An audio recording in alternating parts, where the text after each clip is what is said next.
Assalamualaikum warahmatullahi wabarakatuh. Alhamdulillahilladzi arsala rasulahu bil huda wa dinil haq liyudhhirahu 'alad dini kullihi wa kafa billahi syahida. Asyhadu an la ilaha illallah wahdahu la syarikalah wa asyhadu anna Muhammadan abduhu wa rasuluh la nabiyya ba'dah. Allahumma salli wa sallim wa barik ala sayyidina Muhammad wa ala alihi wa ashabihi ajma'in, amma ba'd. Qala ta'ala subhanaka la ilma lana illa ma 'allamtana innaka antal alimul hakim. Qala Rasulullah sallallahu alaihi wasallam balighu ani walau ayah. Netizen, warganet, kaum muslimin muslimat dimanapun berada, marilah kita berbagi, kita watawassabil haq watawassabil sabr, kita berbagi cerita yang insya Allah tidak mubazir, cerita yang di dalamnya mengandung pelajaran bagi kita sebagai hamba Allah yang berdiam di muka bumi. Ingatlah ketika Allah Subhanahu wa ta'ala berkehendak menciptakan khalifah di bumi. Sebagaimana kita tahu dalam surat Al-Baqarah ayat 30, Allah Subhanahu wa ta'ala berfirman, yang sering ayat itu dikemukakan pada waktu-waktu kita menerangkan tentang penciptaan Adam. A'udzu billahi minasyaitonir rajim. Wa idz qala rabbuka lil malaikati inni ja'ilun fil ardi khalifah. Qalu ataj'alu fiha may yufsidu fiha wa yasfiku dima'a wa nahnu nusabbihu bihamdik wa nuqaddisu lak. Qala inni a'lamu ma la ta'lamun.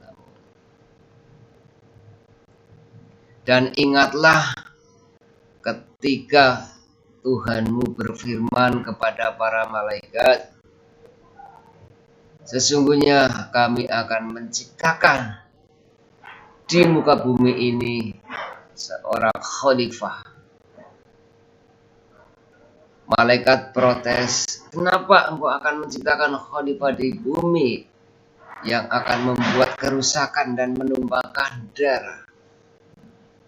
Padahal kami para malaikat senantiasa bertasbih kepadamu. Allah berfirman, aku lebih mengetahui apa yang tidak kamu ketahui. Akhirnya terciptalah Adam dan ditempatkan di surga dan ditemani oleh jodohnya, pasangannya, yaitu Hawa. Dan Allah Subhanahu wa ta'ala pun menyuruh penghuni surga waktu itu, para malaikat dan sejenisnya, untuk menghormati pendatang baru atau makhluk yang baru, yaitu Adam dan Hawa. Dengan perintah Allah, wa idz qulna lil malaikati isjudu li adama fasajadu illa iblis. Dan ingatlah ketika Allah memerintahkan kepada para malaikat untuk bersujud atau menghormati Adam, maka mereka semuanya bersujud, illa iblis, kecuali iblis.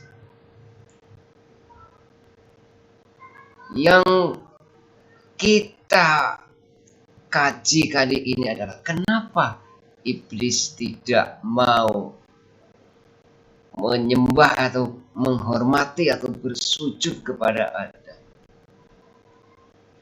Karena iblis merasa makhluk yang terhormat waktu itu Azazil itu gagah perkasa, tampan, lebih tampan daripada Adam, merasa paling tampan, terbuat dari api. Pokoknya makhluk yang paling gagah di surga waktu itu Azazil, atau yang kemudian jadi iblis. Allah menanyakan, kenapa engkau tidak mau sujud kepada Adam? Jawab iblis, ana khairu minhu, khalaqtani minar, khalaqtahu min tin. Aku lebih baik daripada Adam. Aku tercipta dari api sedangkan Adam dari tanah. Tidak sudi aku menghormati Adam, apalagi Adam pendatang baru. Akhirnya iblis dikutuk oleh Allah dan diusir dari surga. Tapi iblis berjanji akan menggoda Adam sampai ke akar-akarnya. Hanya orang-orang yang ikhlas saja yang terbebas dari godaan Adam.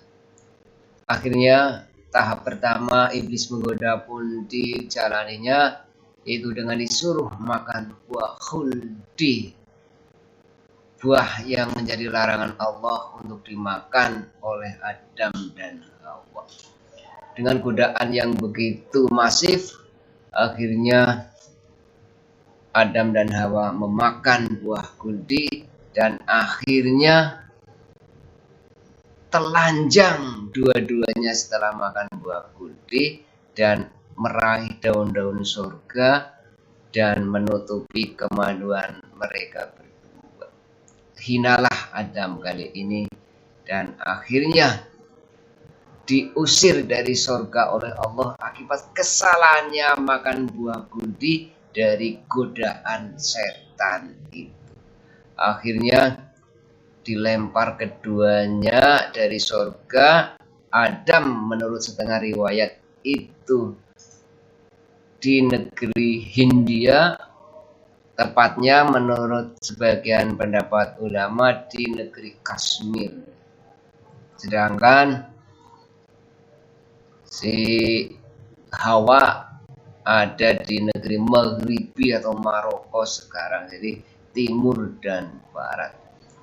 Sekian tahun lamanya, bahkan ada riwayat yang mengatakan 40 tahun Adam berjalan dari India sampai ke Padang Arafah. Begitu juga si Hawa juga berjalan dari Maghribi Maroko ke Padang Arafah. Akhirnya bertemulah mereka di Jabal Rahmah, sebuah bukit di tengah-tengah Padang Arafah yang namanya Jabal Rahmah. Jabal artinya bukit atau gunung, Rahmah itu kasih sayang. Akhirnya mereka berdua saling memanggil dan bertemulah mereka di puncak Jabal Rahmah. Mereka saling kasih dan sayang untuk pertama kalinya selama di dunia, karena baru bertemu di dunia. Apa doa Nabi Adam dan Hawa sepanjang mereka bertobat, sepanjang mereka tersiksa di dunia saling berpisah? Mereka berdoa, Rabbana dzalamna anfusana wa illam taghfir lana wa tarhamna lanakunanna minal khosirin. Jadi selama mengalami kesulitan, itu tobatnya Nabi Adam mengadu kepada Allah dengan doa, Rabbana dzalamna anfusana wa illam taghfir lana wa tarhamna lanakunanna minal khosirin. Itu bisa kita lihat dalam surat Al-A'raf ayat 23. Jadi pertemunya Adam dan Hawa di Jabal Rahmah adalah untuk pertama kali selama dia dibuang ke dunia. pertama kali bertemu itulah di Jabal Rahmah, di tengah-tengah padang Arafah. Dan hanya orang-orang yang mengikuti syariat Allah, mengikuti aturan Allah selama di dunia, yaitu keturun Adam dan anak cucunya, yang akan bisa pulang lagi ke surga. Jadi kita sebagai orang beriman, sebagai anak cucu Adam, kalau ingin pulang kembali ke surga yang penuh kenikmatan, ya ikutilah aturan-aturan Allah yang tersurat dalam kitab suci. Karena kita orang akhir zaman, ya wajib mengikuti kitab suci Al-Quranul Karim dengan nabinya Muhammad Sallallahu Alaihi Wasallam. Kalau orang dulu sebelum ada Nabi Muhammad dan ada Al-Quran, ya mengikuti aturan yang dulu. Kalau sekarang sudah ada Al-Quran dan Nabi terakhir Muhammad Sallallahu Alaihi Wasallam, ya mengikuti kanjeng Nabi Muhammad Sallallahu Alaihi Wasallam, alias jadi orang mukmin yang beragama Islam. Itulah satu-satunya jalan untuk keselamatan kita di dunia dan di akhirat. Tidak ada jalan lain menurut Allah Subhanahu wa taala. Inna dina indallahil Islam. Wa may yabtaghi ghairal islami dinan fala yuqbala minhu wa huwa fil akhirati minal khasirin. Mudah-mudahan kita tetap istiqomah dalam beragama Islam dan kita tetap konsisten, istiqomah dan tetap beriktikad Islam ila yaumil maut. Amin ya rabbal alamin. Dan insyaallah kita husnul khotimah. Amin ya rabbal alamin. Wassalamualaikum warahmatullahi